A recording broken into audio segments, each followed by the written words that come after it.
Assalamualaikum warahmatullahi wabarakatuh. Hai, saya Ratna Kalaksmita dari 11 IPA 3. Pada video kali ini saya akan melakukan praktikum uji coba makanan untuk amilum atau karbohidrat, lemak, dan juga vitamin C. Tujuan dari praktikum ini adalah menguji zat yang terkandung dalam makanan atau minuman secara kualitatif. Sebelum melakukan simulasi uji makanan, kita harus tahu bahwa tubuh kita ini memerlukan zat makanan seperti amilum, vitamin C, dan lemak untuk dapat melakukan aktivitas. Zat makanan tersebut dapat kita peroleh dari makanan yang dikonsumsi sehari-hari. Bahan makanan yang dikonsumsi sehari-hari umumnya adalah karbohidrat, lemak, dan juga vitamin C. Uji makanan ini digunakan untuk menguji zat apa saja yang terkandung dalam sebuah makanan. Untuk lebih jelasnya, mari kita melakukan beberapa simulasi uji makanan untuk mengetahui kandungan amilum, lemak, dan juga vitamin C. Pertama-tama, kita harus menyiapkan alat dan bahannya terlebih dahulu. Ini dia alat dan bahan yang harus disiapkan. Nah, setelah itu mari kita lakukan uji cobanya.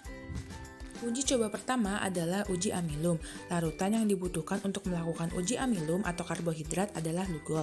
Di sini indikator yang saya gunakan adalah betadin. Lugol digunakan untuk menguji apakah suatu makanan mengandung karbohidrat atau tidak.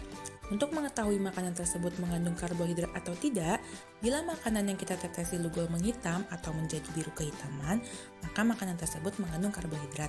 Semakin hitam berarti semakin banyak karbohidratnya. Masuk ke cara kerjanya, yang pertama siapkan alat dan bahan makanan.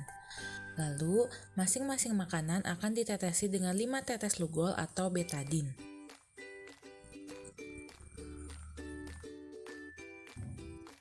Setelah itu, tunggu 1-2 menit, lalu kita simak perubahannya. Yang pertama, pada nasi yang ditetesi dengan betadin mengalami reaksi dan menghasilkan warna biru kehitaman. Maka dari itu, nasi bisa dikatakan mengandung amilum. Bahan yang kedua adalah pisang. Pisang yang ditetesi dengan betadin menghasilkan warna coklat kehitaman. Hal itu menunjukkan bahwa pisang memiliki amilum walau hanya sebagian saja. Yang ketiga adalah gula. Ketika ditetesi dengan betadin, menghasilkan warna merah kecoklatan. Hal ini membuktikan bahwa gula tidak mengandung amilum. Bahan yang keempat adalah keju. Setelah keju ditetesi dengan betadin menghasilkan warna biru kehitaman, maka keju dapat dikatakan memiliki kandungan amilum. Pada bahan yang kelima yaitu roti, setelah roti ditetesi dengan betadin menghasilkan warna biru kehitaman, maka roti memiliki kandungan amilum. Uji makanan yang terakhir adalah tepung tapioka. Setelah diteteskan dengan betadin, tepung tapioka menghasilkan warna biru kehitaman, maka tepung tapioka memiliki kandungan amilum. Uji selanjutnya adalah uji lemak. Pada uji lemak ini kita hanya membutuhkan kertas buram dan juga bahan makanan. Kenapa pada uji lemak kita menggunakan kertas buram? Hal ini disebabkan karena kertas buram mudah menyerap air atau minyak, jadi sangat cocok untuk pengujian ini. Untuk mengetahui makanan tersebut mengandung lemak atau tidak, yaitu jika terdapat noda transparan, maka bahan tersebut mengandung lemak.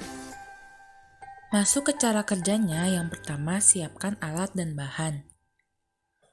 Lalu, semua bahan makanan yang ada dioleskan secara terpisah di atas kertas buram yang sudah kita sediakan. Kertas buram yang sudah dioleskan oleh beberapa bahan makanan kemudian didiamkan sampai kering, lalu kita simak perubahannya. Uji coba yang pertama adalah nasi. Nasi dikatakan tidak mengandung lemak karena kertas buram yang diolesi tidak meninggalkan noda transparan. Yang kedua adalah pisang. Pada pisang dikatakan memiliki sedikit kandungan lemak karena kertas buram yang diolesi pisang hanya meninggalkan sedikit noda transparan. Uji coba yang ketiga adalah keju. Keju yang dioleskan pada kertas buram menghasilkan noda transparan. Oleh karena itu, keju dikatakan mengandung lemak. Selanjutnya adalah margarin. Margarin memiliki kandungan lemak terbanyak karena ketika margarin dioleskan pada kertas buram, ia meninggalkan banyak noda transparan. Yang terakhir adalah roti. Roti dikatakan mengandung lemak karena pada saat dioleskan pada kertas buram, ia menghasilkan noda transparan. Uji coba yang terakhir adalah uji kandungan vitamin C. Pada uji kandungan vitamin C, betadin digunakan sebagai indikator karena betadin mengandung providon iodin 10% yang setara dengan iodin 1%. Oleh sebab itu, reaksi terhadap asam karbonat dalam vitamin dengan iodin dari betadin akan menghilangkan warna dari betadin. Sehingga untuk mengetahui minuman tersebut mengandung vitamin C adalah dengan menghilangnya warna betadin.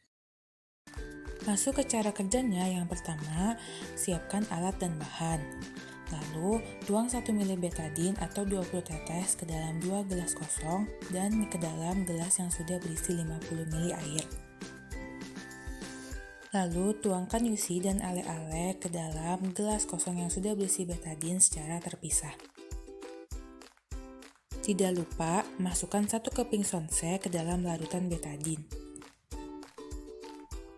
Aduk ketiga gelas tersebut secara merata dan amati apa yang terjadi.